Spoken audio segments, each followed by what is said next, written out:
Hello and welcome to the Montgomery County League of Women Voters Registering to Vote videos. The League collaborated with the National Council of Jewish Women and Montgomery Municipal Cable to make this series happen. These videos are designed to help Montgomery County, Maryland citizens understand how to participate in their community and country as informed voters. And that starts with knowing how to register to vote. Please note that nothing contained in these materials is legal advice, nor does it replace any Maryland Board of Elections information. The Montgomery County League of Women Voters is highlighting some key information to know before registering to vote. But the Board of Elections is always the ultimate expert. Also, legislation affecting voting processes can be considered every year and placed into effect whenever the Maryland General Assembly votes to do so.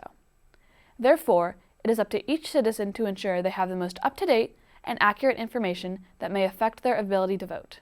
There are 3 registering to vote videos. 1. Who is eligible to register? 2. How do I register?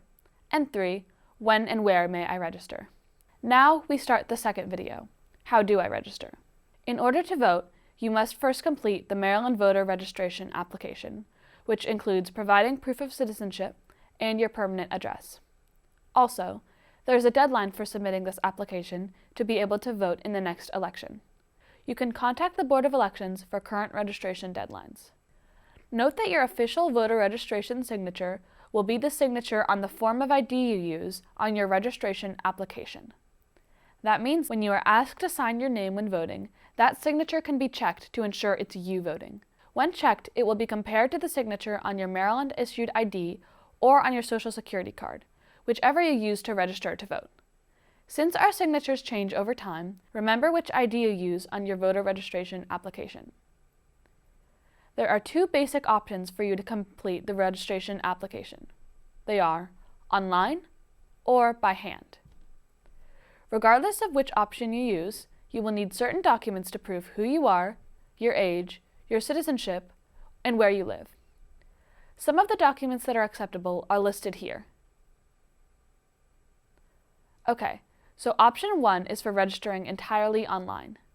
This is fairly easy as long as you have your documentation ready. For instance, to apply online, the Board of Elections requires you provide a valid Maryland driver's license or ID number. To complete the application, go to the Board of Elections' registration website and follow the instructions. Links are provided at the end of the video. Finally, click to submit it online. To obtain a paper copy, you may simply print the application from the Board of Elections' website and mail or hand deliver your completed form to the Board of Elections. Or, you may go to the Board of Elections office to get and complete the form right then and submit it directly to someone there.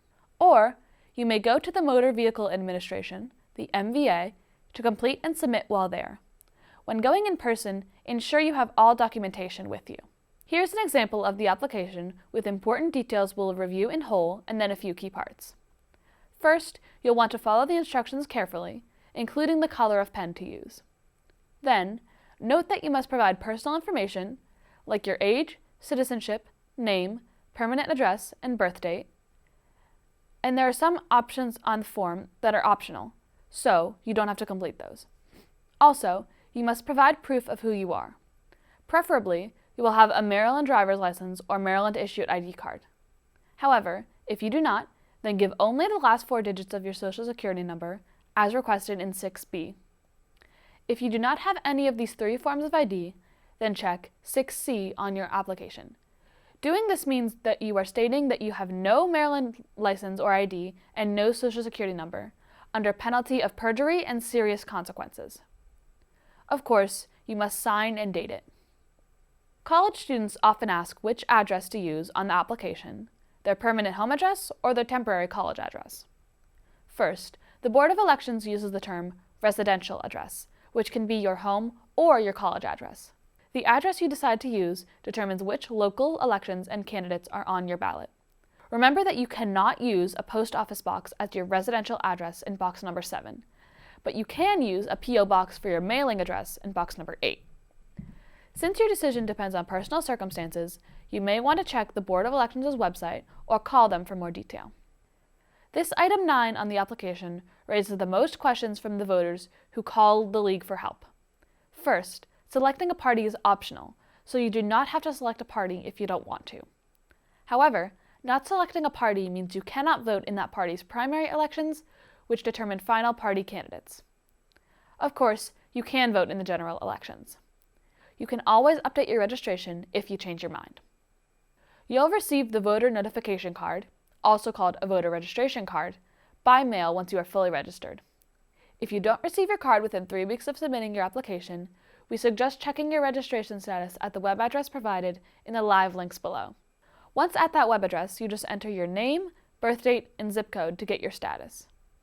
However, if you don't receive your card by Election Day, you may go in person to your polling place and an election judge will assist you. Just be sure to take all of the ID you need for the application with you. As time passes, there will be changes in your life, and your voter registration information needs to stay current. When you move or need to make other changes, you complete a new voter registration application, even though there may be only one change. You indicate the kinds of changes in item number 2 on the form, shown here. Again, be sure to have documentation to prove the change. Okay, that's all for part 2. There's a part 3 video which covers when and where to register. But if you have more questions, you'll see a list of resources after this information, starting with the League's unique resources, including its nonpartisan online voters guide for all candidates and any issues for which we can vote for or against. Showing is an example of what the guide includes. You can pause the video to enlarge it. The printed guide is available about 1 month before the general election in English and Spanish, and the online version is available a week or 2 before that. As you can see, there are many more resources to answer your questions, with live links in the description below.